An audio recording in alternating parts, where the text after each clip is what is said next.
Hallelujah. प्रभु आपकी स्तुति हो। मेरे माता पिता के समान मेरे बड़े लोगों, मेरे प्रिय भाई बहनों, मेरे मित्रों, कृपया करके सब लोग इसे ध्यान से सुनिए। आपका अनमोल समय आपके जीवन के उपयोग के लिए, आपके जीवन में सुधार के लिए 10 मिनट बिताइए। जो जहां खड़ा है वहीं खड़े होकर ध्यान से इसे सुनिए और मन लगाकर पढ़िए। आदि में वचन था और वचन परमेश्वर के साथ था और वचन परमेश्वर था। यही आदि में परमेश्वर के साथ था। सब कुछ उसी के द्वारा उत्पन्न हुआ और जो कुछ उत्पन्न हुआ है उसमें से कोई भी वस्तु उसके बिना उत्पन्न न हुई। उसमें जीवन था और वह जीवन मनुष्य की ज्योति थी। प्रियो, यीशु मसीहा सभी का प्रभु है। वह बहुत ही अच्छा और सच्चा ईश्वर है, अनुग्रहकारी और प्रेमी परमेश्वर है। वह सर्वशक्तिमान ईश्वर है। यीशु मसीहा जगत का उद्धार करता है। यीशु मसीहा कृपा करने वाला ईश्वर है। वह महान प्रभु है। क्या है प्रभु यीशु मसीहा की महानता? वह इस सृष्टि के, जिसमें भूमि, आकाश और समंदर को बनाने वाला सृष्टि करता है। इतना ही नहीं, तुम्हें, मुझे और हम सबको जन्माने वाला भी वही है। प्रियो, यीशु मसीहा सृष्टि पर के सारे पेड़ पौधे, पशु पक्षी समेत जीव जंतु सभी को अपनी मुंह के वचन द्वारा उत्पन्न किया, परंतु उसने मनुष्य को उनके जैसा मुंह के वचन द्वारा नहीं बनाया, बल्कि स्वयं अपने हाथों से मिट्टी लेकर अपनी इच्छा के अनुसार मनुष्य को प्रेम कर अपने स्वारूप्य में मनुष्य का निर्माण किया है। उस मिट्टी के निर्माण में प्रभु ने अपनी जीवात्मा को फूंका और वह जी उठा। तभी से हमारा हृदय प्रभु का मंदिर बन गया। प्रभु हमारे मन के मंदिर में बसते हैं। यह सत्य है। प्रियो, हमारा हृदय प्रभु का मंदिर है, तभी हम जी रहे हैं। इतना ही नहीं भाइयों, जब कभी भी हमारे मन में बुरे काम करने की लालसा उत्पन्न होती है तो उसे हमारी अंतरात्मा उसे करने नहीं देती। उसी को हम पवित्र आत्मा कहते हैं। लेकिन तुमने अपने मन को बिगाड़ा है, अपने मन को खराब किया है। जो तुम्हारे अंदर प्रभु का मंदिर है उसे तुमने नष्ट किया है। बुरे कामों से, बुरे आदतों से अपने आप को उसका गुलाम बना दिया है। इस भूमि पर कुछ जानवर पत्ते और घास खाकर जीते हैं। जो जानवर भी नहीं खाते, वैसी तंबाकू को तो राजा खनी कहकर, अंबर कहकर, गुटखा कहकर, पान सुपारी कहकर उस तंबाकू को खा रहा है। किस लिए? सुट्टा कहकर, बीड़ी कहकर, सिगरेट, हुक्का कहकर तंबाकू को खा रहा है। तो क्यों कैंसर और हार्ट अटैक जैसी बीमारियों का शिकार बन रहा है? जैसे कुछ पत्ते और लकड़ी के टुकड़े सड़े हुए फलों का उबाल कर, उस उबाले हुए उस विष पदार्थ को शराब कहकर उस रंग के पानी को पी रहा है। हर दिन घर में झगड़ा, बाहर झगड़ा, शराब के नशे में अपने पत्नी को मार रहा है, अपने बच्चों को मार रहा है। नशे में धुत होकर किससे क्या बात कर रहा है, किस किस को गाली दे रहा है, तुझे समझ में नहीं आता। तुम्हें हर कोई शराबी कहकर पुकार रहा है। क्या तुम्हें शर्म नहीं आती? तो परमेश्वर के दिए हुए ज्ञान और बुद्धि को भूलकर इस भ्रम में जी रहा है कि मैं खुश हूं, मुझे किस चीज की कमी नहीं है। लेकिन तू अपने स्वास्थ्य को खराब करके एक रोगी का जीवन जी रहा है। शादी से पहले किसी के साथ, तो शादी के बाद किसी और के साथ। तुम्हारी 5 मिनट की हवस पूरी करने के लिए अवैध संबंध बनाकर व्यभिचार करते हुए मैं बहुत ही सुख भोग रहा हूं, मैं बहुत ही आनंद से हूं, ऐसे सपने देखते हुए अपने परिवार की सुख शांति को बिगाड़े हुए जिसने तुझ पर भरोसा रखा है उन्हीं को तू धोखा दे रहा है। तुम चाहे हल चलाते हो या कूली का काम करते हो या कॉन्ट्रैक्टर हो या व्यापार करते हो या उद्योग करते हो, जो भी काम करो, अगर उसमें बिना हुनर और विश्वास के धोखेदारी से, झूठ का सहारा लेकर अपने समय को व्यर्थ करते हुए छल से काम कर रहा है, इसलिए ना ही तू किसी का कर्जदार है और तुझसे ज्यादा धन संपत्ति तेरे पास है। तुम्हारे घर में टीवी होने से, अपने मनमानी से उसमें के धारावाहिक जो तेरे मर्जी में आता है उसे देखकर जैसे वो नकल करते हैं, तू भी अपने घर में और बाहर भी उन्हीं की तरह नकल करता हुआ अपने परिवार को बर्बाद करते हुए आलसी बन रहा है।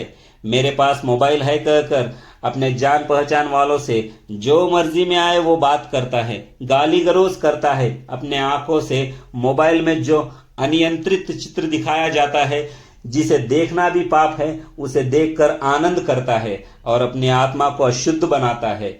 अपने माता पिता या सास ससुर, अपनी पत्नी, पति या बच्चों की जिम्मेदारियों को लापरवाह कर रहा है। मुझे खाने के लिए खाना, पहनने के लिए कपड़ा और खर्च करने के लिए मेरे पास रुपए है सोचकर मटके में, जुए में, शराब में, क्रिकेट के बेटिंग में और भी कई बिगाड़ने वाले खेलों से इनके आदत में पड़कर अपने भविष्य को अपने ही हाथों से बिगाड़ रहा है। यह सब नीच काम करते हुए तू सोच रहा है कि मैं एक अच्छा भक्त हूं। जैसे ही कि कोई त्योहार आता है तो अपने पापों का प्रायश्चित करने के लिए एक मुर्गी को या एक बकरे की बलि चढ़ाकर उसके खून को छिड़क कर और उसके मांस को खुद ही खाकर अपने आप से कहता है, अब मेरे पाप धुल गए हैं, अब मेरा और एक साल कुशल मंगल से बीतेगा, कहकर अंधभक्ति में जी रहा है। यह सब देखकर परमेश्वर ने तेरे और मेरे बारे में सोचा और कहा, मनुष्य पूरी रीति से बिगड़ चुका है। यह कहकर वह अपने आप स्वयं मानव का रूप धारण कर बिना पिता परमेश्वर की इच्छा के पवित्र आत्मा परमेश्वर के अनुग्रह से एक कन्या के गर्भ को धारण कर जगत के उद्धारकर्ता यीशु मसीहा के रूप में जन्म लेकर इस धरती पर आए और उन्होंने 33 वर्ष इस धरती पर संचार करते हुए कई आश्चर्य कार्य, कई चमत्कार काम किए। मेरे और तुम्हारे पापों को जैसे कि जन्म कर्म पाप के लिए अपने आप की बलि चढ़ाकर क्रूस पर मरकर ताबूस बक्से में रखने के 3 दिन बाद उठकर कई लोगों को दिखाई दिए और कई अद्भुत कार्य करके यीशु मसीहा स्वर्ग को आरोहण हो गए।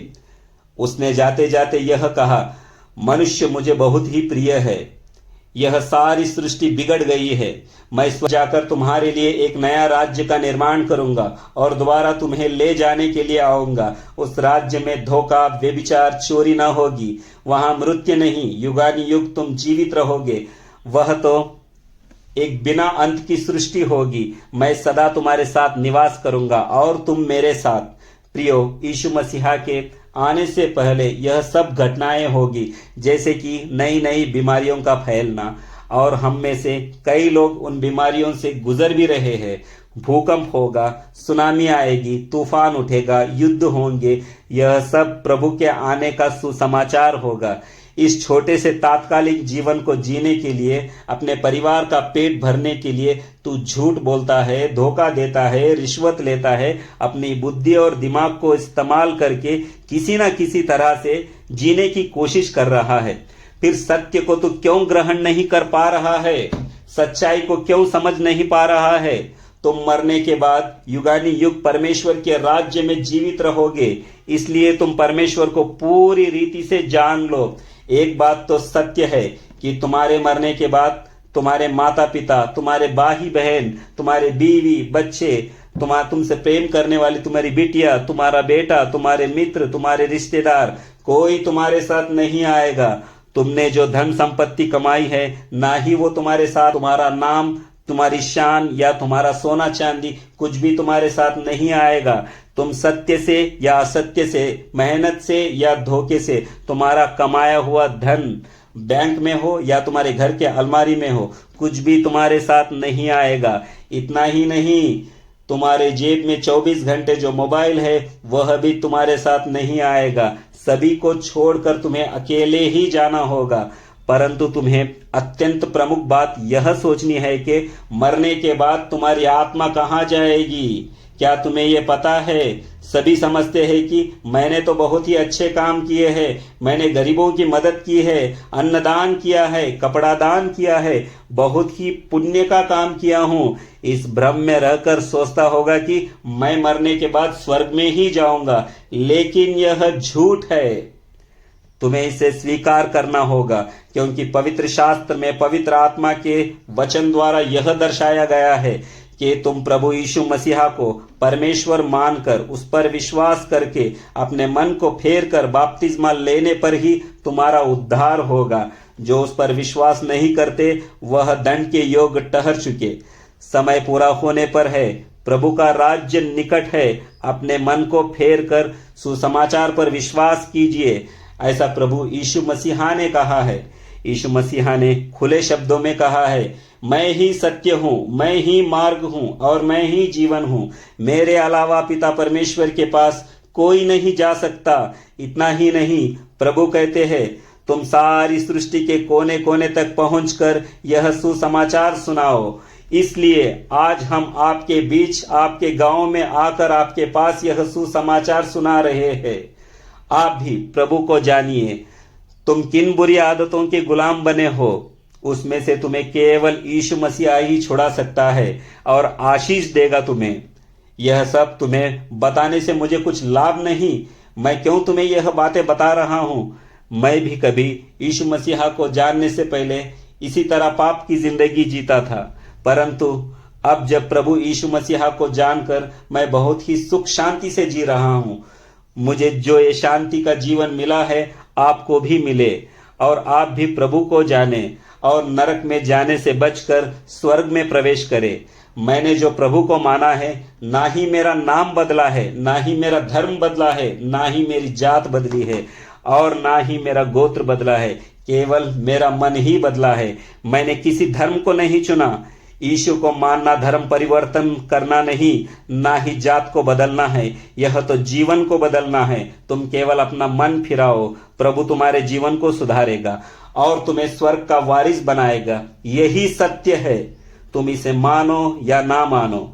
हमारे जीवन में कई भागदौड़, कई बाधाएं, हम बयां नहीं कर सकते अपना अपमान। कोई कर्ज में है तो कोई अस्वस्थ है, कई लोगों पर जादू टोना, कई लोगों को बुरी आत्मा द्वारा सताया जाना, यह सब शैतान है। ऐसे परेशानियों में झुलझे है। कहीं ऐसा तो नहीं कि इस समाज में शर्म के मारे अपना सिर झुकाकर जी रहा है? शायद तुम अपनी परेशानी को किसी को न बताकर और ना ही तुम्हें पता है कि क्या करे, शायद अपने आप को अकेला महसूस कर रहा हो। तुम बस अपने पूर्ण मन से प्रभु यीशु पर विश्वास करो, वह तुम्हें फिर से सिर उठाकर चलने की शक्ति देगा। तुम्हें कहीं जाने की जरूरत नहीं, तुम केवल विश्वास करो, उसके अद्भुत कार्य को अपनी आंखों से देखोगे। अभी भी परमेश्वर इंसान को बहुत प्रेम कर रहा है, तुमसे भी वह बहुत प्रेम कर रहा है। परमेश्वर बहुत ही अच्छा है। जब तुम प्रभु यीशु मसीहा से बात करोगे, वह सुनेगा और जवाब देगा। तुम यीशु मसीहा के नाम में जो भी मांगो, वो अपने महिमा के कारण तुम्हें देगा। तुम्हें अगर विश्वास न हो तो अभी प्रयत्न करके देखो, तुम्हें ही सच्चाई का पता चल जाएगा कि यीशु मसीहा बात करने वाला परमेश्वर है। तुम अपने कमरे में जाकर एकांत में बैठकर यह कहो, हे यीशु मसीहा, तू जिंदा खुदा है। मैंने माना है, मैंने सुना है कि तू इंसानों से बात करता है। मुझसे बात कर प्रभु, मेरी यह समस्या है। यह कहकर तो अपनी समस्या प्रभु को सुना। वह तुम्हारी विनती सुनकर जवाब देने वाला ईश्वर है। तब तुम्हें परमेश्वर की आवाज सुनाई देगी। तुम्हें स्वास्थ्य देने वाला परमेश्वर ही है। परमेश्वर से बात करने का मतलब यह नहीं कि तुमने क्या खाया और क्या पिया। इसका मतलब प्रभु तुम्हारी अंतरात्मा से बात करेगा और वह तुम्हें समझ होगा। प्रभु यीशु कहते हैं, हे सब परिश्रम करने वालों और बोझ से दबे लोगों, मेरे पास आओ, मैं तुम्हें विश्राम दूंगा। प्रभु यीशु के पास आने से और परमेश्वर को मानने से ना ही तुम्हें अपना नाम बदलने की जरूरत है, ना ही अपनी जात बदलने की और ना ही तुम्हें अपना धर्म बदलने की। तुम केवल प्रभु की ओर अपना मन फिराओ और विश्वास करो कि प्रभु यीशु मसीहा ही सत्य परमेश्वर है। प्रभु तुम्हें चाहता है, वह तुम्हें बुला रहा है। तुम अगर उस पर विश्वास करके आओ, तुम्हें जो भी दुख है, शायद ही किसी ने तुम्हारा दुख दूर किया होगा, परंतु तुम अपना दुख प्रभु यीशु को सुना सकते हो और वही उसे दूर करेगा। यह सत्य है, तुम विश्वास करो और हो जाएगा। प्रभु यीशु मसीहा ने इस धरती पर कई ऐसे आश्चर्य काम किए हैं, जैसे कि अंधों को आंखें देना, लंगड़े और लूलों को चंगा करना, बहरे इंसान को सुनाई देना, गूंगे इंसान को बोली देना, कोढ़ की बीमारी से दूर करना, मरे हुओं को जी उठाना, लकवे इंसान को स्वस्थ करना। ऐसे एक नहीं, दो नहीं, कई अद्भुत काम, आश्चर्य काम प्रभु ने कर दिखाए हैं। शैतान को भगाना, दुष्ट आत्माओं को निकालना और भी कई है। प्रभु यीशु मसीहा एक गांव का, एक ग्राम का, एक शहर का या किसी एक जाति का या धर्म का परमेश्वर नहीं, वह तो हर किसी का परमेश्वर है। यीशु कहते हैं, यदि तू कर सकता है, यह क्या बात है, विश्वास करने वाले के लिए यह सब कुछ हो सकता है। परेशानियों से दूर होने के लिए यही एक सहायक है जो तुम्हारे लिए आया है। प्रभु यीशु तुझसे बात कर रहा है। यह जो तू पढ़ रहा है, तू किस परेशानी में फंसा है मुझे नहीं पता। अगर तुझे प्रभु यीशु मसीहा में विश्वास हो तो अभी प्रार्थना कर। अगर परमेश्वर की इच्छा हो तो वह तुझे निश्चय प्रभु यीशु का उद्धार देगा, तुझे छुड़ाएगा, शांति और समाधान तुझे अनुग्रह करेगा। यीशु मसीहा तुम्हारी सहायता करेगा। तुम्हें और तुम्हारे परिवार को प्रभु यीशु मसीहा आशीष देगा। समय बीतने से पहले अपने जीवन को सुधार ले। कहीं ऐसा तो नहीं कि अपने जीवन को नष्ट कर रहा हो। सोचो, अभी तक जो भी बातें तुमने पढ़ी है और जिसने भी इसे सुनी है, उस हर इंसान को पवित्र आत्मा परमेश्वर उनका मन फेर कर कही गई बातें उनके मन में स्थिर करके प्रभु यीशु मसीहा के दोबारा आने के समय वह भी हमारे साथ स्वर्ग की ओर उठाए जाने के लिए उन्हें प्रोत्साहित करे। इन सब को एक एक करके गवाह के तौर पर परमेश्वर के सम्मुख खड़ा कर सकूं। हे पिता परमेश्वर, जो लोग बुरी आदतों के गुलाम हो गए हैं, जो नाश होने की दशा में हैं, उन्हें भी आपके सम्मुख गवाह के रूप में खड़ा करने के प्रयत्न में सभी को सत्य समाचार सुनाने और समझाने में अपने इस दास की सहायता करना। निडर होकर धैर्य के साथ सत्य वचन को प्रकट करने में मेरी सहायता करना। इस प्रयत्न में कोई बाधा ना हो, अगर हो भी तो उसे सहन करने की शक्ति मुझे देना। जब मेरे प्राण जाने पर हो, मेरे सम्मुख आप हो, सदा आपकी सेवा में बना रहूं। यीशु मसीहा के नाम में मांगता हूं पितामह, आमीन, आमीन, आमीन।